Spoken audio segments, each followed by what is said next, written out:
Hey, everybody. It is Wednesday, October 18th. You're listening to the Mo News podcast. I'm Moshe Wanunu. And I'm Jill Wagner. This is the place where we bring you just the facts. And we read all the news and read between the lines so you don't have to. Jill, I hear it in your voice. Are you doing okay? I am okay. I sound a lot worse, I think, than I feel. And we record late at night. So I also sound worse than I did earlier today. Got it. Well, I'm going to try to preserve your voice. Every word matters on today's podcast. Though I'll add one thing, Jill, I did get a message from a number of people who listened to yesterday's pod saying, can you please give me whatever speech you gave Jill? Because I'm freaking out right now, and I would love to hear what you told her before the pod yesterday. As a matter of fact, I got some messages like that as well. And I did speak to a few people on the phone because I have a lot of friends who are just in a panic right now about the current situation and the state of the world. Yeah. And I said, you know what? Moshe, as I mentioned on the podcast yesterday, gave me kind of this reality check and a few deep breaths. I do wonder, Moshe, if you feel the same way today after the events that took place. Well, we're going to tell people about it. Listen, I'm not a seer. I'm not a prophet. So I cannot say with certainty what will happen and what won't happen. All I can go with is recent history, long-term history. Obviously, this world is very unpredictable, and this war, unfortunately, is very unpredictable. And, you know, will take various turns, especially in this social media environment that we're in. You know, things explode online before we have facts. It's something I brought up on Instagram. But you know what, Jill? I'm still an optimist, even after today. And that's what we love about you, Moshe.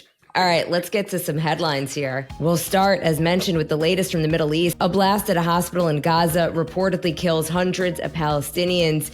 Israel blames a faulty Islamic Jihad rocket. Hamas blames Israel. Regardless, the Arab world is outraged. Jordan has canceled its upcoming summit with President Biden as he heads to the region today, and protests have erupted throughout the region. To U.S. politics, Jim Jordan falls short in his first House Speaker vote. His next attempt is later this morning. First, it was California. Now the FDA is facing pressure to ban red dye in food nationwide.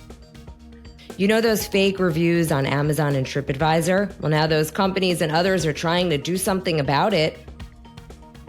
Plus, Moshe, a story from the Wall Street Journal.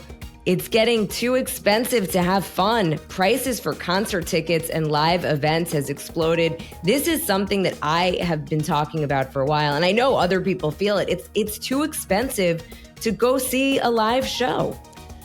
Jill, did we need this story today? We try to flow the podcast and end on a good note, but we can discuss it. I still think people can have fun. You just don't rain on our parade, Wall Street Journal. They literally were like, it's too expensive to have fun. But you can have, listen, of course you can have fun in a variety of different ways. Yes. Plus, Moshe has on this day in history. I like to be in America. Okay, by me in America. It's the anniversary of one of my favorite musicals, Jill. We'll talk about that and how cheap the U.S. was able to get Alaska from Russia in the 1860s, and why, at the time, people thought it was a big mistake. Well, Moshe, I have a ton of questions. How cheap was Alaska? You're going to have to wait till the end. I knew you were going to say that. All right, let's start with the latest from the Middle East. On Tuesday, a deadly explosion at a hospital in northern Gaza, reportedly killing hundreds of Palestinians, many of whom had been displaced from their homes and were taking shelter at the hospital. But now there are conflicting claims about who is responsible. So Palestinian officials, aka Hamas, blame ongoing Israeli airstrikes. But Israel is strongly denying any involvement, instead saying that the explosion was from a, quote, failed rocket launch by the Palestinian Islamic Jihad. That is a rival terrorist group in Gaza. Yeah, we should note, if you already thought you had a command for Gaza and how complicated it is, there's a Palestinian Authority, but Hamas runs the place. There's smaller splinter terror groups, competitors, and that includes Islamic Jihad. So you have the Israeli military, you have Hamas, you have Islamic Jihad, you have splinter forces, you have the Palestinian Authority. There's a lot of folks involved here, but I'll let you continue to lay out here, Jill, the he said, he said, he said. So Israel says because of the Iron Dome, they know exactly where and when rockets are fired from. They also say that they have an audio recording of Gaza militants in which they are talking in Arabic and indicate that a misfired Islamic Jihad rocket was responsible. So they did say they'd release that recording, which again is in Arabic, but as of this recording of our podcast on Tuesday night, they have not yet done so. Israel's also put out what they say is video evidence to prove that the blast actually did come from an Islamic Jihad rocket that had misfired. A spokesperson for the IDF telling CNN, categorically, we do not intentionally strike any sensitive facilities and definitely not hospitals. Hamas maintains, though, that it was Israel. They have not presented any evidence, at least not as of this recording. But Moshe, regardless, the backlash has started. And like usual in the Middle East, people believe whatever fits their narrative on either side. Yeah, it's a place in the world where you choose your own adventure. So in Jordan, protesters tried to storm the Israeli embassy in Amman, lighting fires outside of the embassy. Protests also broke out in Turkey and Morocco and in the West Bank. Jordan's King Abdullah blamed Israel. He described the incident as a massacre and a war crime. He declared 3 days of mourning for the people who were killed in the hospital strike. And President Biden no longer going to be traveling to Jordan. Yeah, this has already changed his itinerary. Jill, we should note King Abdullah, Jordan. The country's 50 to 70% Palestinians, depending on who you believe, what census you believe in Jordan. Also, the Queen there happens to be Palestinian, so he's walking a tightrope on the issue. In Lebanon, Hezbollah, another terrorist organization, has called for a day of rage today. They said, let Wednesday be a day of rage against the enemy. They called the strike a massacre and a brutal crime. And the political leader of Hamas, Ismail Haniyeh, he says he holds the U.S. responsible for the hospital attack because of its support for Israel. And Moshe, this, of course, all playing out on social media, basically in real time. Yeah, there's fake stuff, there's real stuff, there's reactions, there's statements. Notably, you couldn't have said this about many wars, but the fact that it took the Israelis an hour to assess whether they did it and determine no, this was definitely Islamic Jihad based on our records. That was an hour where Hamas already got its narrative out there.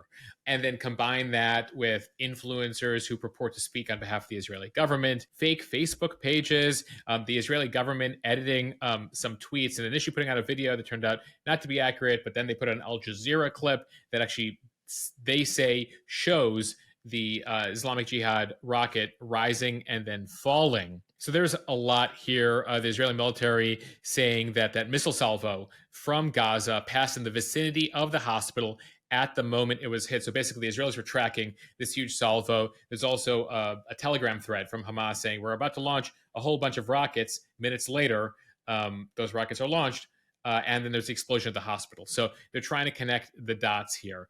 But, many people have very ingrained feelings about this. They're going to believe one truth. And we've certainly heard from several hundred of them as of this recording, Jill. We'll probably get to thousands by the morning. Outraged from one perspective or the other. We should note, despite the audio recording, we're going to be waiting the Israeli release of that. A spokesperson for the Islamic Jihad terror group denying Israel's allegations, saying, no, it was totally the Israelis. Jill, regardless, there's a whole bunch of innocent Palestinians dead here from this explosion.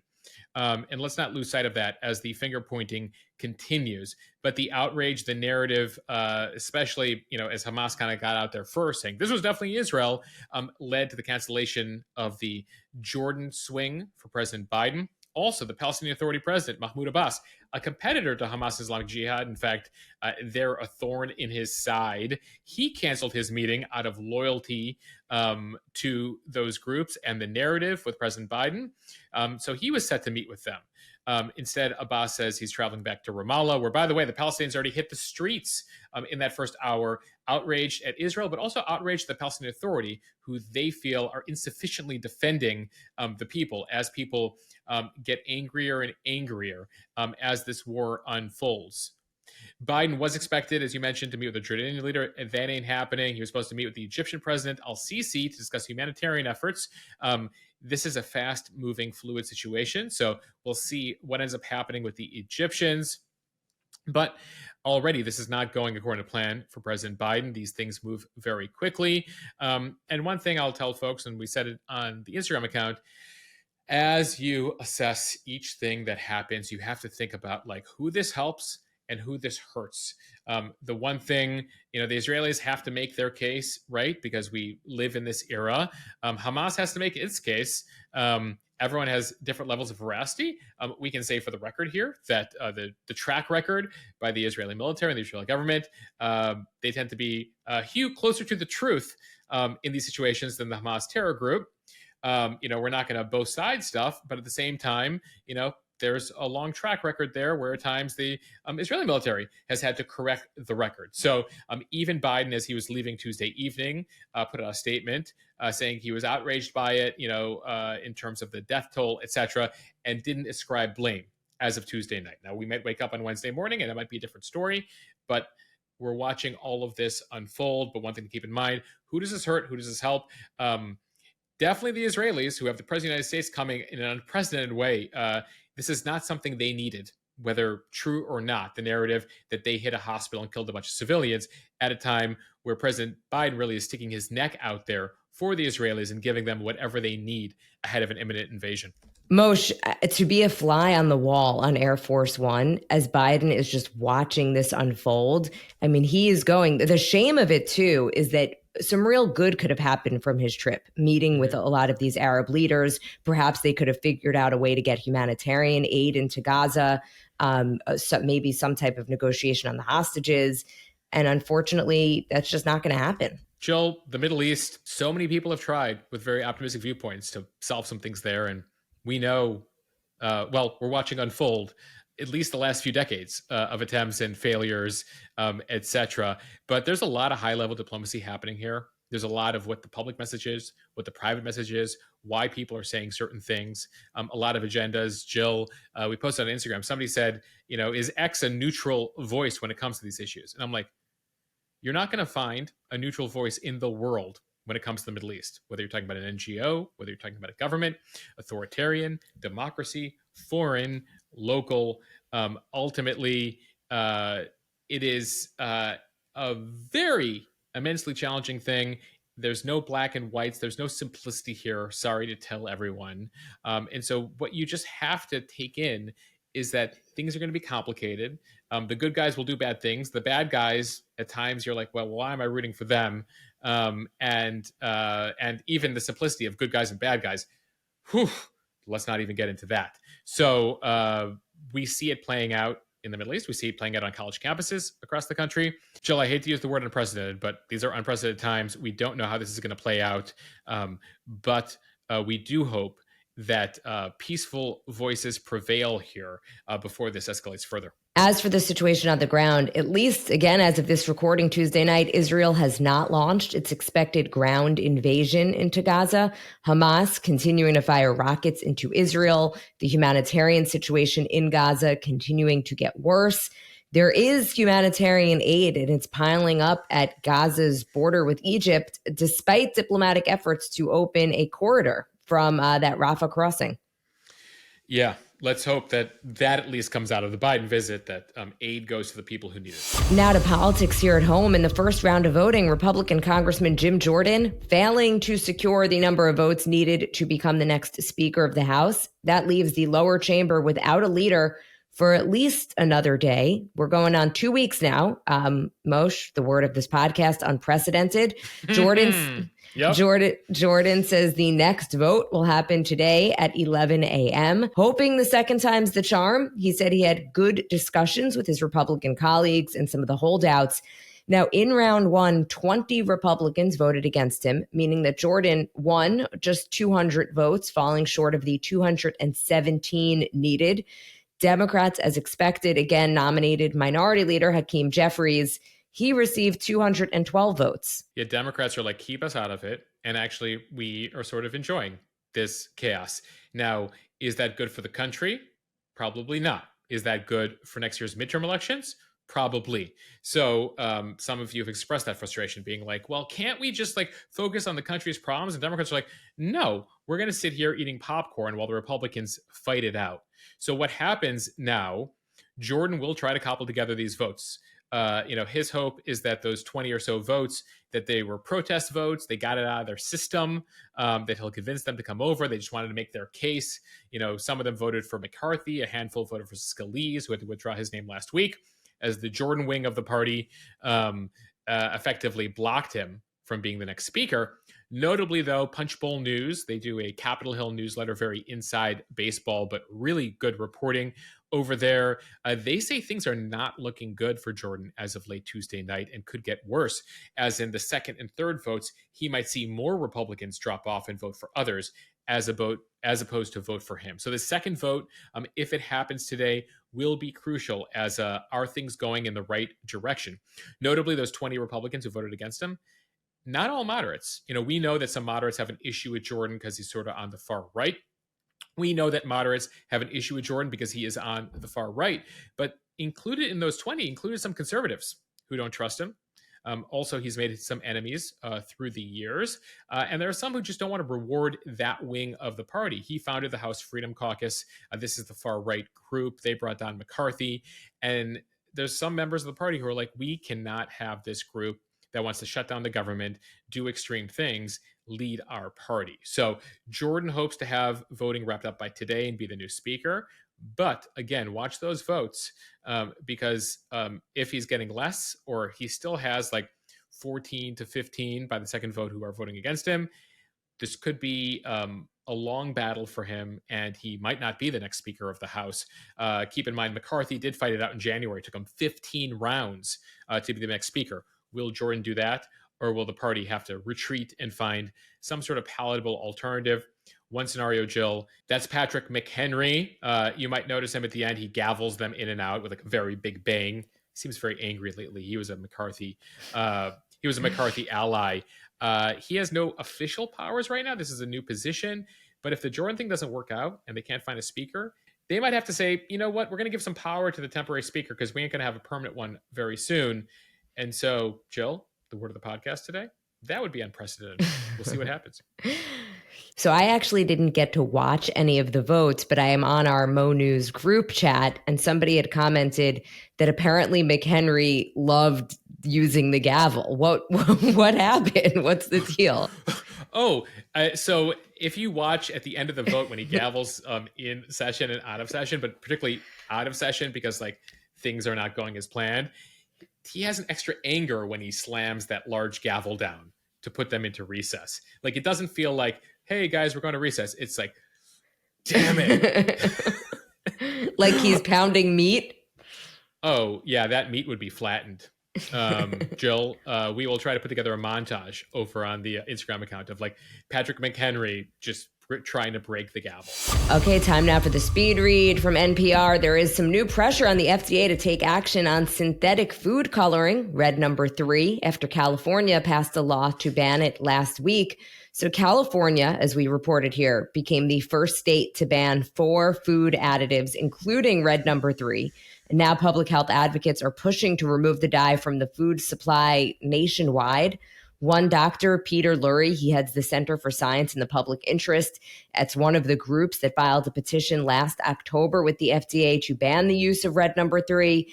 He says that he thinks the action in California will, quote, make it more likely that they grant our petition. Back in 1990, the FDA halted the use of red number 3 in cosmetics and externally applied drugs, things like medicated ointments or lotions, based on a study that it can cause cancer in rats. But the FDA continued to allow the dyes in foods, and it has become ubiquitous in the U.S. food supply.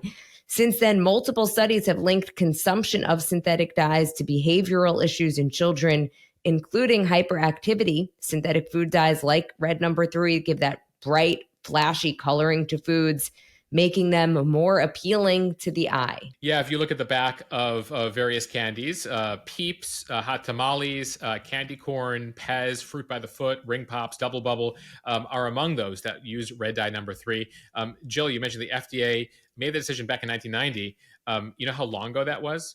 That was the same year that Beverly Hills 90210 premiered, the original. Moshe, you were on paternity leave the day that actually I did on this day, and it was the Beverly Hills 90210 launch.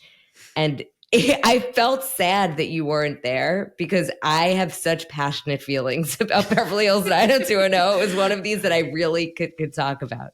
All right, but I digress. I just thought of that when I saw the year 1990. But let's get back to red dye number 3 here, because what's interesting is California has made a major move here in banning it, and that's slated to take effect in 2027, in just about 4 years.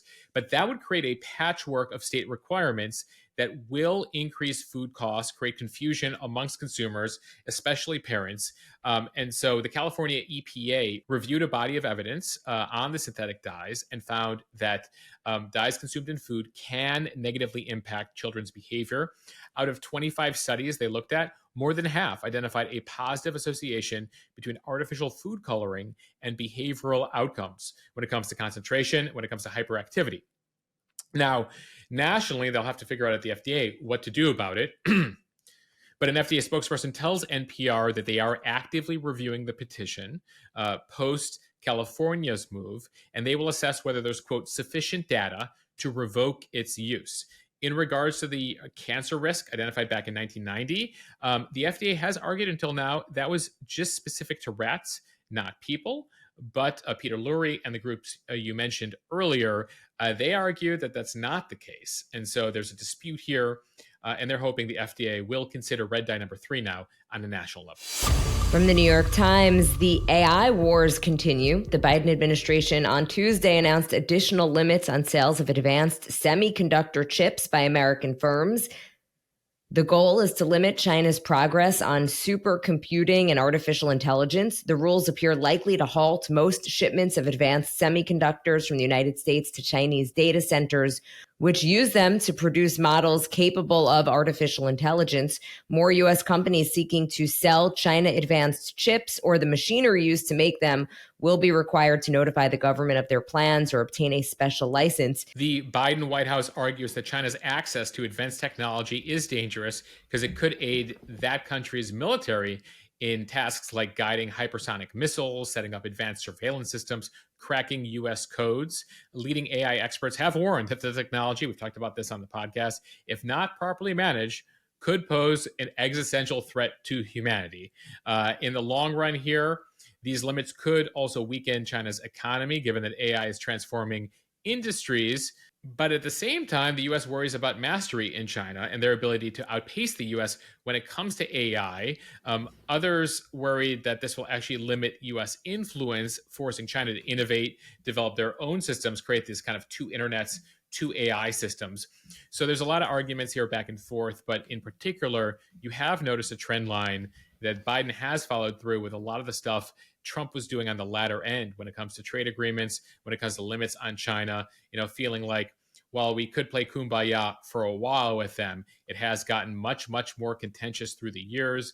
Now, this AI-related limit doesn't apply to everything. Apparently, they're going to exempt chips that are purely used for commercial applications like smartphones, laptops, electric vehicles, etc. So U.S. companies will not be disadvantaged in that way. But this is just sort of the latest keeping tabs on U.S.-China that we're trying to do for everybody. From the Associated Press, some of the most used platforms for travel and online shopping say that they're going to team up to battle fake reviews. Amazon, the review site Glassdoor, and also Trustpilot, and companies like Expedia, Booking.com, and Tripadvisor, they made an announcement saying they're launching a coalition that aims to protect access to, quote, trustworthy consumer reviews. They're going to look at best practices for hosting online reviews and share methods on how to detect fake ones. And that will include developing standards for what constitutes a fake review and sharing info about how bad actors operate. Phony reviews have long plagued online marketplaces. Despite their efforts to eradicate it, much of the problem is fueled by brokers who solicit fake customer reviews through social media platforms, encrypted messaging apps, and other channels in exchange for money, free items, and other benefits. Now, brokers can solicit positive reviews to boost sales for business or sellers, and they can also post negative reviews for competitors in order to tank their sales. That is not nice, Moshe. What?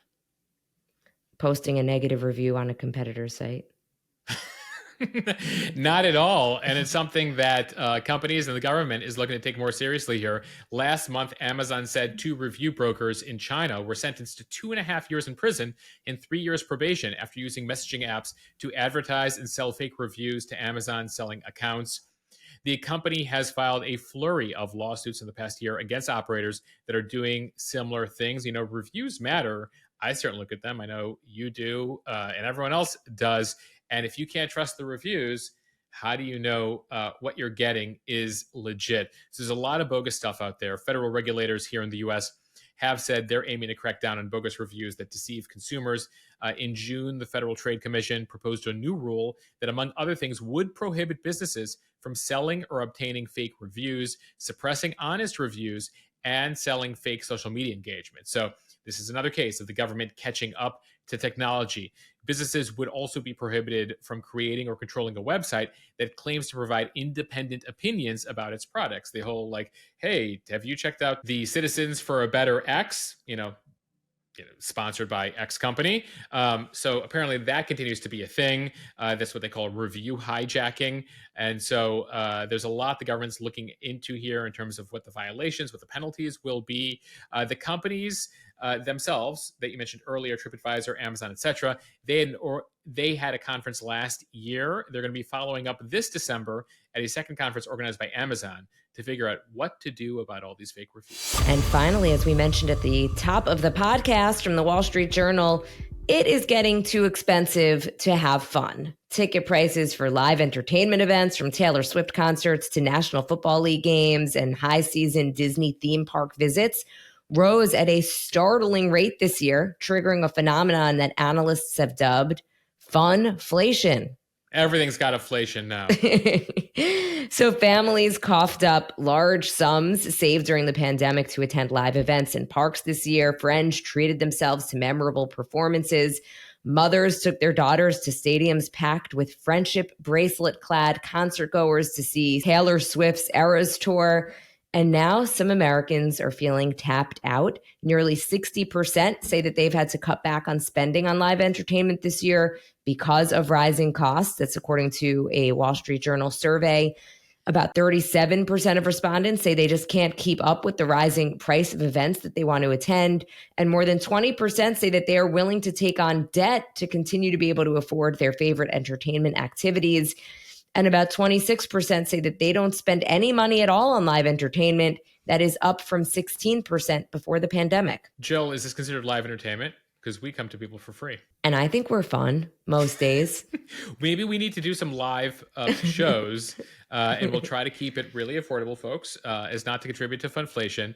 But this is a serious issue. Everything has gotten more expensive, and the cost of admissions and fees rose faster than, if you can believe it, the price of food, gasoline, and other staples last year, and they've continued this year. One analyst says anything live, anything experiential is just going to go through the roof.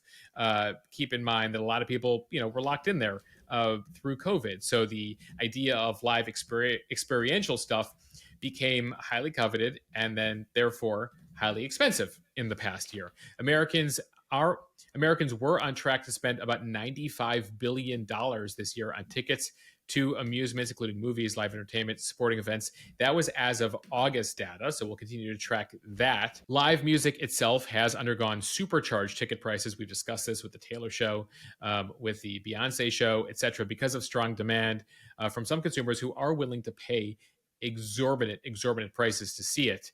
So keeping with a theme here, I'm the problem, it's me, consumers. One of the reasons things have gotten so expensive. Analysts say that they're seeing record attendance everywhere. Everything is sold out. We talked earlier this week about the premiere of the Taylor movie, about the concert. That's sold out. People, are shelling out to watch a movie about a concert. And as we talk about concerts, for the first time, the top 5 touring acts globally, that's Taylor, Bruce Springsteen, Harry Styles, Elton John, and Ed Sheeran, each racked up more than $100 million in sold ticket revenue just in the first half of this year. Over the past 2 decades, there were usually no more than 2 artists at that level. When it comes to the price here, the average price for Swift tickets sold at StubHub was just under $1,100, with some seats going for thousands of dollars. Beyonce and Harry Styles tickets average between 380 and 400.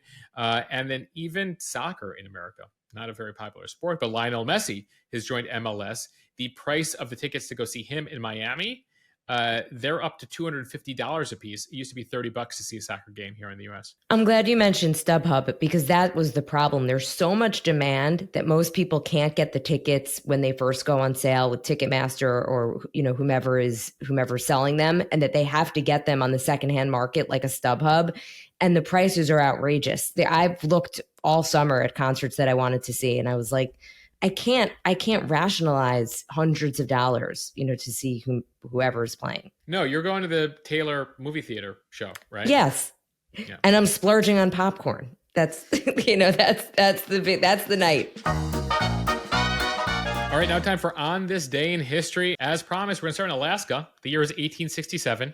After a lot of opposition, a deal negotiated by the Secretary of State at the time, William Seward, for the purchase of the Russian colony of Alaska was approved. And on this day in 1867, the U.S. flag was flown over Alaska's first capital, Sitka. It would move to Juneau. The capital would eventually move to Juneau in the early 20th century. But when it comes to Alaska, the purchase was pretty controversial despite the cost. So the U.S. spent $7 million at the time to buy the entirety of Alaska. It was actually called Seward's Folly, Seward's mistake, because everyone's like, why do we want that land up there? It's unusable. It's uninhabitable. By the way, $7 million at the time, that's $150 million in today's dollars. Still a pretty good deal for Alaska, which is about the fifth the size of the entirety of the U.S. That is a cool 42 cents an acre in modern terms, Jill. Of course, with the gold rush and the oil that's found there, Alaska has more than paid for itself. 42 cents an acre. You can't even buy anything for 42 cents now. Well, William Seward, who, by the way, if you're in New York and you're ever in Madison Square Park, there's a statue for William Seward. He was Lincoln's Secretary of State. He made the deal for Alaska. And, I think that he would say today, what folly. That was a great idea. All right, we're going to fast forward to the 20th century. On this date in 1983, 40 years ago, the EPA puts out a report saying the Earth is going to heat up starting in the 1990s. Criticized at the time. Looks like they were right. Put that report together. We're on to something, Jill. Don't say they didn't warn us about climate change, folks. On this day in 1985, the Nintendo Entertainment System released in North America. Jill, did you have Nintendo growing up? I did. Little Super Mario Brothers, Tetris, Duck Hunt. Yeah, yes. Duck Hunt. I loved Paperboy, which I feel like doesn't get enough love. Well, I'm glad you're giving it some love on this podcast. When's the last time Paperboy was mentioned? So Nintendo turning 38 years old today in North America. On this day in 1991, Clarence Thomas becomes the second Black American to serve on the U.S. Supreme Court. Of course, he is still on the court today. We won't go into depth there. There's obviously controversy, etc. Related to him. We've discussed on the pod before, but made history on this day in 1991. On this day in 1961, the acclaimed musical film West Side Story, an adaptation of the Broadway play, was released in American theaters. It would go on to win 10 Academy Awards, including Best Picture. Has there ever been better snaps in a song?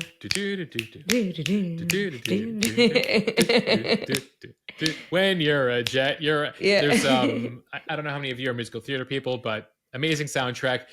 Jill, we saw there's been so many remakes on Broadway. We saw the most recent one before COVID, which was like not very good, I'll say.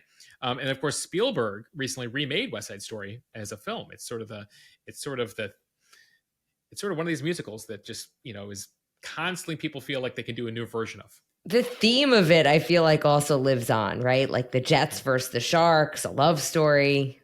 Yeah, there's a lot there, right? It's a modern iteration of Romeo and Juliet meets the streets of New York between the Irish and the Puerto Ricans.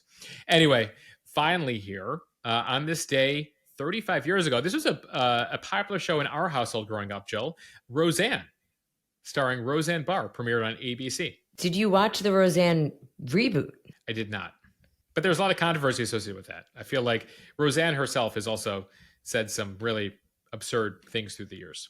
Yeah, I think she got kicked off her reboot. I was gonna say, was she Yeah. even on the reboot? I think she was canceled. She was like one of the original people before canceling was a thing. Like she was canceled. But we loved it growing up in the Chicago area because it depicts the Chicago area family. It depicts a imperfect family, beyond imperfect family. Lower middle class, etc. John Goodman. You had some good folks on that show, and it told a story that you weren't really seeing on network television at that time. And I'll leave it there, Jill. All right, everybody. Thank you for listening to the Mo News podcast. Moshe, I'm so happy I got through this podcast with my voice. I wasn't sure, but I feel like I almost picked up steam as we went. All right, Jill, I want you to drink a lot of tea. I want you to save your voice. So same bat time tomorrow, you can tape another pod. All right, guys. If you like what you hear, share this with your friends. It will help us grow. Follow us and subscribe so you don't miss an episode, and review us in the App Store. As you know, we like the real reviews, not the fake reviews. We only have real reviews over if you read them over on Apple Podcasts, but please leave us a real review. Only if you genuinely like us and genuinely want to give us a 5-star hint. That would be great. Okay, bye, everybody. Later.